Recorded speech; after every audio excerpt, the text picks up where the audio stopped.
katika kutetea na kuithubutisha Injili.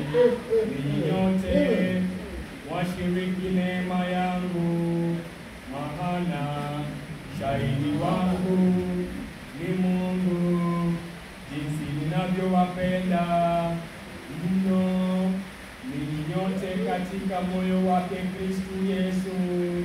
Na hiyo ndiyo sala yangu, kwamba upendo wenu uzidi zaidi katika elimu na ufahamu wote, mpate kuyakubali yaliyo mema zaidi, mpate kuwa na mioyo safi pasipokosa, mpaka siku ya Kristo, mkijazwa matunda ya haki kwa ajili ya Kristo, kwa utukufu na sifa ya Mungu.